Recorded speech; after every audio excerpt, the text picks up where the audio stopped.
Hey, what's going on? This is Poly Studio. Welcome to my channel. Make sure to like, subscribe, and turn on that notification to get the latest videos on art books for movies and video games, collectibles, and art projects, because that's what you will find right here. Hey, what's up YouTube? Here's my review video for Death Stranding. As with any review videos, there may be spoilers. Playing in front of you are some of my gameplay I recorded last night and today. If you like this content, smash that like button and share it with a friend.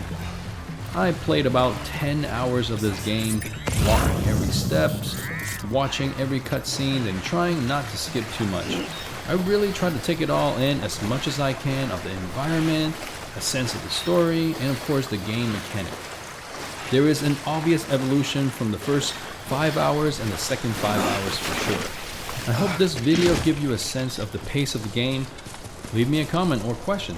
Are you playing this game already, or are you waiting for more reviews first? Let's discuss. This game has been on many people's radar for nearly 3 years now. The hype is real, and finally it has hit the shelf, and I got myself a collector's edition. It was just something I really wanted, something fun to have around my office.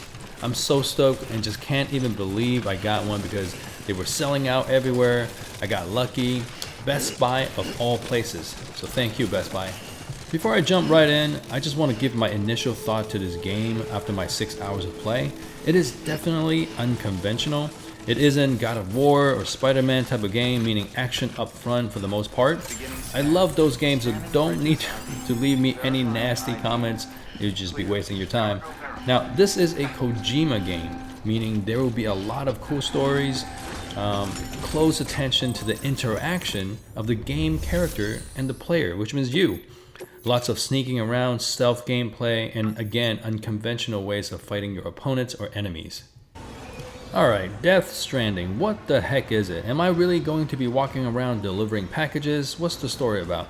I asked myself all these questions as well. Just so you know, I'm going to take the long route finishing this game and not rush through it.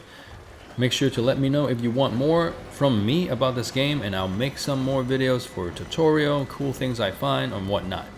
I'm going to focus my video about the game mechanic. There will be some mythos, but mainly the game mechanic, because just like his other games, Kojima's stories take a while for the entire plot to be uncovered, not with only 6 hours of play. In this game, you play as Sam Porter, and you work for Bridges, an organization that is trying to reconnect people spread across the United States after a supernatural event of sort where the living and the dead space, dimension, realms, realities, whatever you want to call it, are mixed, or at least the lines separating two are blurred. You connect these settlements, or knots, by delivering goods so they can survive and reconnect the chiral network. So the answer to the gameplay mechanic of delivering packages is yes, you deliver packages.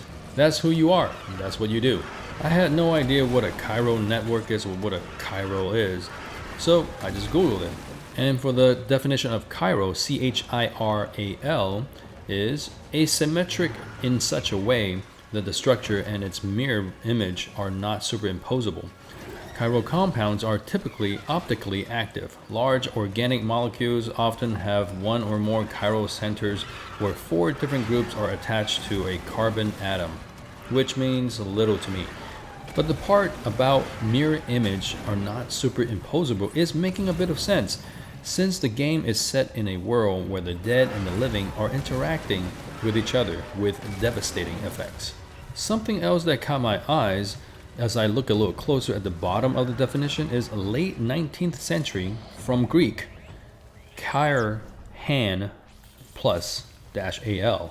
I found this interesting because the BT, or the beach things in the game, the invisible monsters, are lurking around leaving handprints when they're near, which poses danger for the living. As I was putting this video and recording between a few play sessions, I came across this bit of information within the game. Here's a screenshot of it explaining what chiral symmetry actually means in the game. As you travel on foot or by a reverse trike, essentially an e-bike in the game, you will encounter the BTs and time fall, which is time in rain form, if that makes any sense.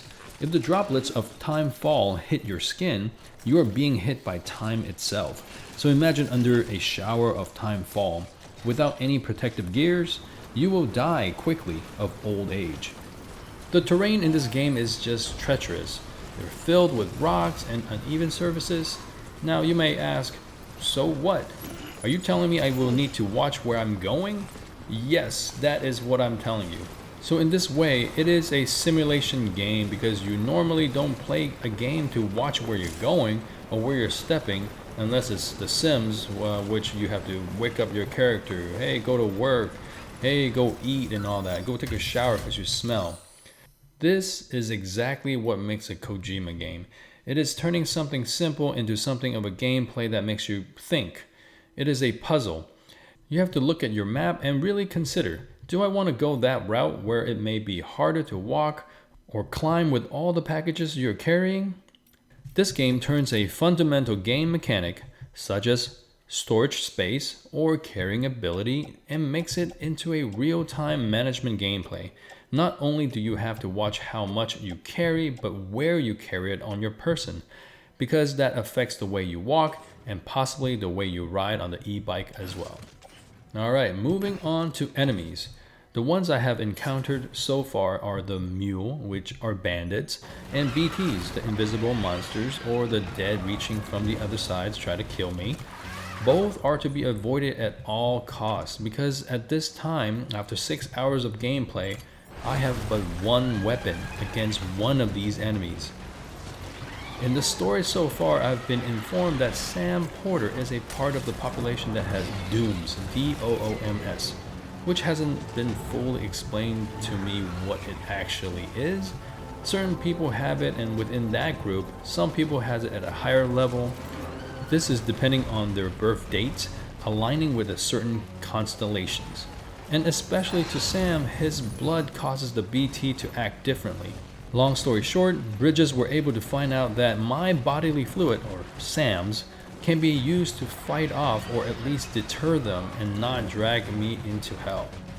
Bodily fluid meaning what, you might ask? This means urine and even water collected after you showered. So when you are back at home base or your private room, it is collected and bottled up into vials, and you will be able to use it when you have to fight off the BTs while delivering. This is pretty hilarious, you must admit.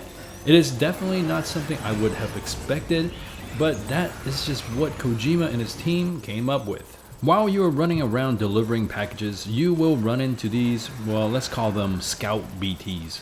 You know, the ones that look like ghosts with an umbilical cord attached to them? You can either try to sneak around or walk around them, or you can create a deterrent by urinating. A urine deterrent, if you will. To warn off these Scout BTs, the spot you have urinated on will sprout a mushroom or two. You may even see other mushrooms created by other players when delivering packages. And if your deterrent was unsuccessful, then these BT Scouts will form a pool of black goo around you and literally drag you into a battlefield to fight with a larger BT. At this point, you can fight your way out of this black goo or face the BT head on.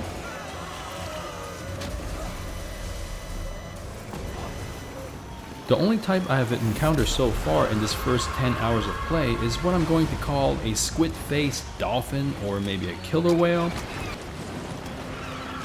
And that is when you are given X grenade number 0 or 1, filled with bodily fluid by what it looks like to be other players. Really bizarre. As I have said before, your bodily fluid can be collected when you shower in your private room, but as far as I can tell, there's no way for me to pick them up. If you are playing this game and you know how, and maybe it's just something I missed, please leave me a comment. Now, for my verdict, it is pretty clear. This is a very intriguing action-adventure RPG game with unconventional gameplay and a gripping story, all rolled into one. Now, is it fun? It was to me, at least so far. As I mentioned in the beginning of this video, I love games like God of War, Spider-Man, Destiny, Call of Duty, and other first-person shooters. And this is fun to me because I also like puzzle games and games that are on the other end of the spectrums that makes you think and pay attention to the game and the character you're playing as and the quest that you're on. So the quests in this game are deliveries that is just to get your character to the next episode or chapter of the story. This game is vastly different than the games that are out in the market right now. I'm mainly thinking about the first-person shooter with multiplayer mode and of course, Battle Royale.